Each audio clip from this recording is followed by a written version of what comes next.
Welcome back to Librihouse, your daily dose of fascinating book discussions. Daily. I like that. Yeah, we are. Every day. We are. We love it. Today we're diving into the life of a scientific icon and pioneer, Marie Curie. Absolutely. If you haven't already grabbed a copy of Life of Marie Curie by Sam Morgan, you can find it on Apple Books and Google Play Books. Oh, a great read. I highly recommend it. And let's get into it. So the book starts by setting the scene of Marie Curie's early life in Warsaw, Poland. Right. It paints a really vivid picture of what it was like to live under Russian rule at the time. Yeah, and just imagine, pursuing science as a woman in the late 1800s during that time. Not an easy feat, let me tell you. The book actually talks about this underground education system she was a part of called the Flying University. Oh, yeah, I read about that. It's incredible. These scholars would meet in secret and, risk everything to learn and teach. Talk about a thirst for knowledge, huh? Seriously, it's like something straight out of a spy movie. But instead of secret agents, you've got all these brilliant minds exchanging ideas, defying oppression. I think those early experiences really shaped her. You can see it in her determination. For sure. But it wasn't just the Flying University, right? The book mentions how her family played a huge role in her love for learning. Yeah, her father, Wu Shoa, was a physics and math teacher. Right, I remember that. And her mother, Brenda Shoa, was a headmistress of a girls' school, so education was highly valued in their family. They actually even had a lab in their home. They did. It's like she was immersed in science from the very beginning. Exactly. It's amazing to think about how those early influences helped shape her path. Absolutely. But even with a supportive family and a love of learning, she still faced a ton of obstacles. Oh, absolutely. The book talks about her move to Paris and her struggles to make ends meet while studying at the Sorbonne. Yeah, imagine being a woman in a male-dominated field trying to break into academia back then. Must have been incredibly challenging. It was. But she persevered and ultimately thrived in that environment. And then, of course, there's her fateful meeting with Pierre Curie. A true meeting of the minds, a scientific love story. Right. You can just picture them spending those late nights in the lab, bouncing ideas off each other. It's really romantic in a way. And that shared passion, that collaboration, it led to some truly remarkable discoveries. That's right. Polonium and radium, two brand new elements. Hold on. Did you say they discovered new elements? Yes, they did. Wow. I mean, that's just mind-blowing. And to think they did it all in what did the book say? A converted shed. Yep. A converted shed, primitive lab conditions to say the least, but their work, it transformed our understanding of the world. And Marie Curie, she didn't just discover these elements, she actually coined the term radioactivity. You got it. That's incredible. She literally named a concept that would revolutionize science and shape the future. Exactly. But those early discoveries, I bet they weren't immediately embraced, right? You're right. They faced some pushback. Yeah, I was thinking, a woman making groundbreaking discoveries in a field dominated by men. She was breaking barriers, challenging the status quo, and that can be threatening to some. Absolutely. But ultimately, the evidence spoke for itself. It did. Their work was so revolutionary that in 1903, they, along with Henri Becquerel, who was also researching radioactivity, were awarded the Nobel Prize in Physics. And that's how Marie Curie made history, becoming the first woman to ever win a Nobel Prize. A monumental achievement, not just for her, but for women in science everywhere. Absolutely. Oh. But as we know, life is full of ups and downs. And sadly, in 1906, tragedy struck when Pierre Curie was killed in a tragic accident. Devastating, both personally and professionally for Marie. She lost her partner, her collaborator, her soulmate. It's heartbreaking. So how did she even begin to cope with such a loss? She channeled her grief into her work, taking over Pierre's teaching position at the Sorbonne, becoming the first woman professor there, and continuing their research with incredible fervor. It's a testament to her resilience and her unwavering dedication to science. Absolutely. She wasn't going to let this tragedy derail her from their shared vision. But the research, especially with radioactive materials, it came at a cost, didn't it? Yes, it did. The book starts to shed light on the toll that years of radiation exposure took on her health. It's a sobering reminder of the risks involved in scientific exploration, especially back then when safety protocols were practically non-existent. That's right. They didn't fully understand the dangers of radiation back then. And it makes you wonder, did she ever express any regret for the risks she took? That's a question we'll explore more when we come back. We'll delve deeper into her later years, her continued groundbreaking work, and the legacy she left behind. It's a story that continues to inspire and amaze. And for listeners who want to follow along on our deep dive, grab a copy of Life of Marie Curie by Sam Morgan. It's a fantastic read. You can find it on Apple Books and Google Play Books. We'll be right back after a short break. And hey, while you're at it, why not like, share, and subscribe to Librihouse for more captivating book discussions every single day. We'll be back soon to unpack even more fascinating insights into the life of Marie Curie. See you soon. It's pretty amazing how the Curie's scientific legacy extended beyond just Marie. It really did, yeah. Her daughter Irene, along with Irene's husband Frederic Joliot-Curie, they carried on that family tradition of just groundbreaking research in radioactivity. It's incredible. Another Nobel Prize for the Curie family. Exactly. In 1935, they received the Nobel Prize in Chemistry for their discovery of artificial radioactivity. So artificial radioactivity, what exactly is that? The book kind of glossed over it, so I'm still a bit fuzzy on the details. Yeah, it's a bit technical, but in simple terms, they basically figured out a way to create radioactive isotopes of elements that weren't naturally radioactive.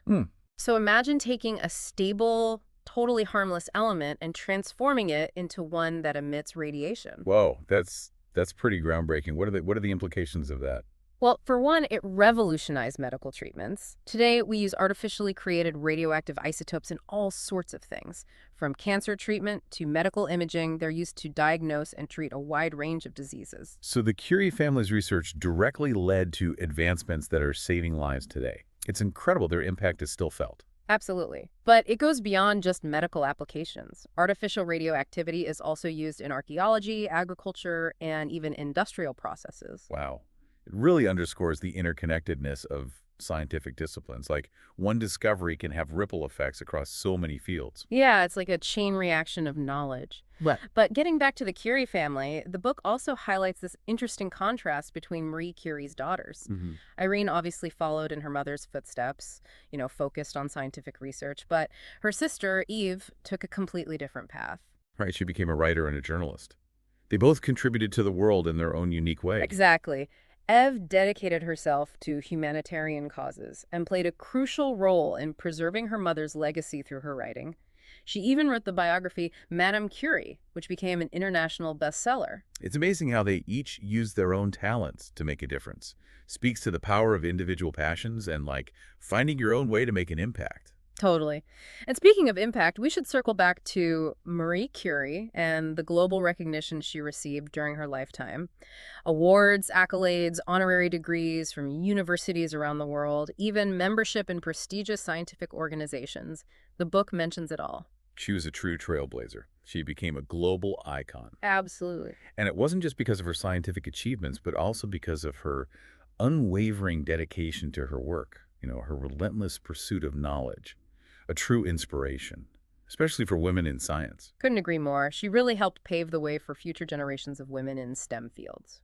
But, even with all her success, she still faced a lot of challenges, right? Oh, definitely. Like sexism and bias within the scientific community, and even society as a whole. I mean, it's mentioned in the book, some people just couldn't wrap their heads around a woman making such groundbreaking discoveries. Some attributed her success to luck or to the influence of her husband. It's pretty disheartening. Yeah, sadly, it's a story we see repeated throughout history. And even today, women in STEM fields often having to fight harder for recognition. Yeah, it makes you wonder, did Marie Curie ever express any regret for the risks she took, knowing the toll radiation ultimately took on her health? It's a tough question, and the book doesn't really delve into her personal feelings about that, but it does make it clear that her dedication to science, it never wavered. So inspiring. Despite the health challenges she faced later in life, she continued her research, right up until the very end. It's both inspiring and heartbreaking at the same time. It really makes you think about the sacrifices that often come with pushing the boundaries of knowledge. But as we delve deeper into the later years of Marie Curie's life, I think it's important to shift our focus to the legacy she left behind. Yeah. How do we measure the impact of a life like hers? It goes beyond just counting her discoveries or her awards. Exactly. It's about those ripple effects, the inspiration she ignited in countless others. Right, the countless lives touched by her work, that's her true legacy. And that's what we'll explore next. The enduring impact of Marie Curie, how her story continues to shape the world we live in today. Her impact is still felt today in so many ways. Think about all the educational programs, scholarships, and research initiatives named after her. Yeah. It's like planting seeds of knowledge and watching them grow, you know? Yeah, watching them flourish. It's Yeah. beautiful to think about. But it's not just the intangible stuff. Her work has led to so many tangible, life-changing advancements. Absolutely. Remember, Marie Curie's research, it formed the basis for radiotherapy, which is a standard treatment now for various types of cancer. It's hard to even fathom the impact that's had on countless lives. And medical imaging, too. Yes. We talked about X-rays earlier, a technology she was instrumental in developing and promoting. Just think how much that has revolutionized the way we diagnose and treat all sorts of medical conditions. It's mind-blowing. It really is. One person's work having such a profound and lasting impact on medicine. But it goes beyond the specific advancements.